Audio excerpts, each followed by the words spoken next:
บายดีลุงป้ามื้อนี้พบกับเป็นเส้นคนหมักไข่เนาะมื้อนี้สิมากินขนมรวมเนาะมีปลาทอดกับขนมขาไก่กับอันนี้เนาะกับอันนี้มากินกันเลยอืม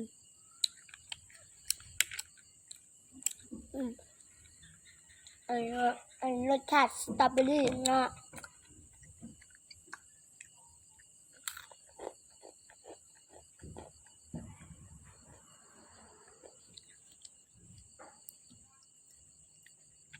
แล้วก็มันจะกินอันนี้เนาะ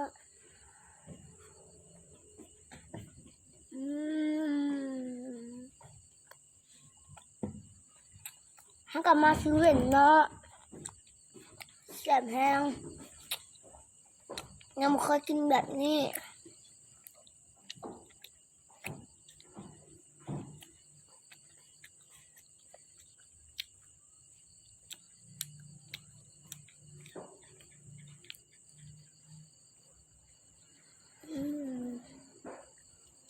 อัน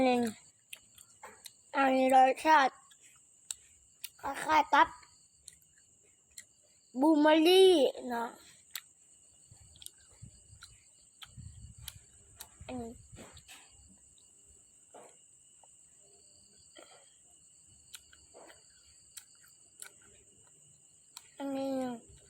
อันนี้ชีสอะคล้ายๆมีชีส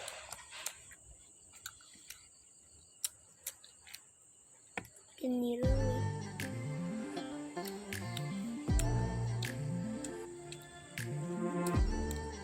แซ่บเขากินอยู่ศาลาเขาเห็นส่องตาที่เทียบออันนั้นคือเอื่อยเขาเองนะ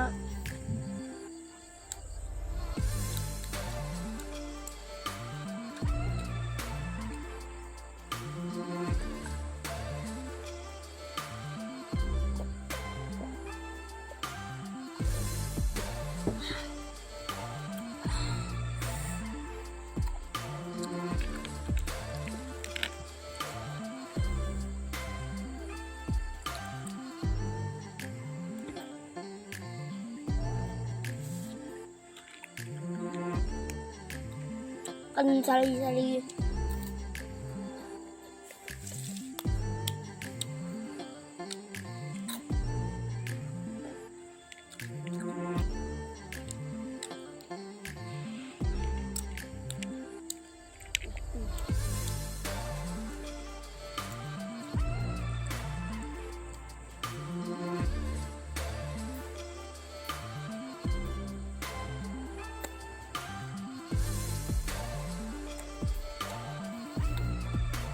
แซ่บน่าหมายพร้อมนะ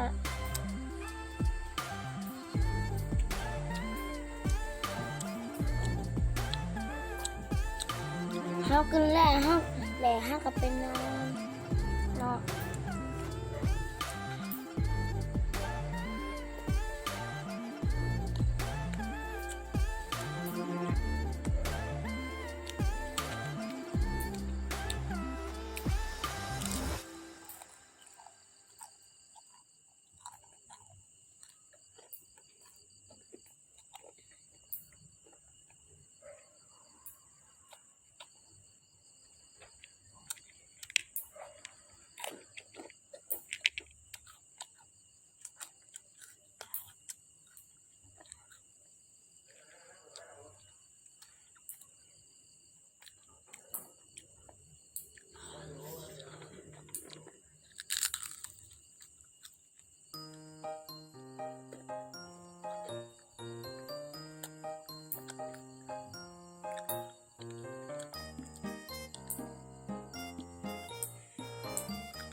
แท็บเล็ตบ่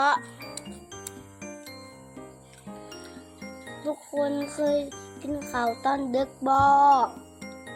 ถ้าใครเคยบอกพิมพ์ว่าเคยเด้อพิมพ์แบบนี้เด้อ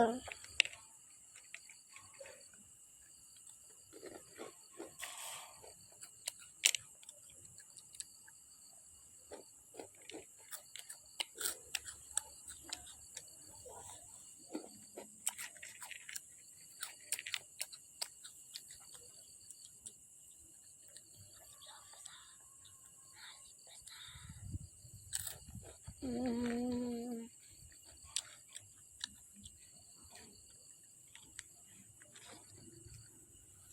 แม่ต้องมีให้ดูเลยนี่มี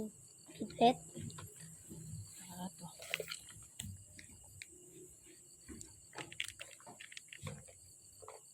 แม่มานี่ วายอยู่หรอกเขาใส่บ่ไม่อิ่มละ น่าอีกคำหนึ่ง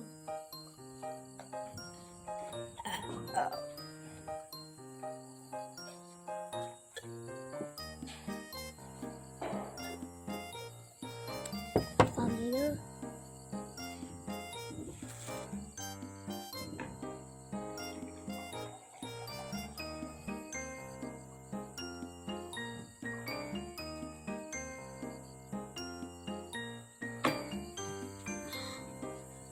ผมไม่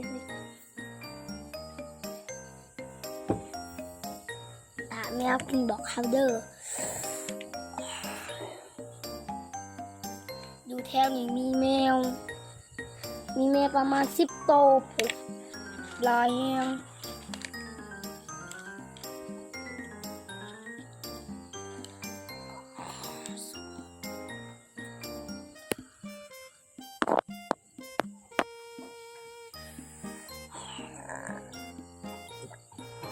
ผมจะกินแล้วนะ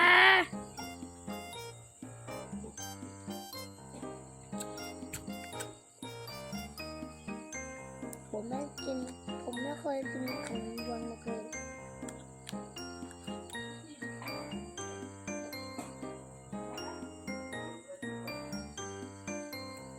อันนี้นะซาลานี่ตั้งแต่เดินแล้ว มาเด้อเหรอบ่หมูมาเด้อละ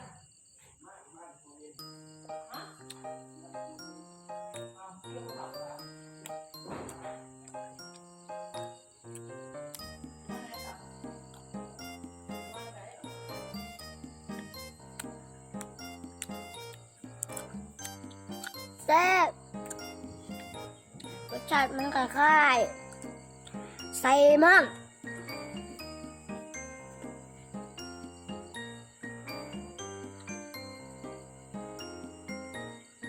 คล้ายๆกับปลาแซลมอน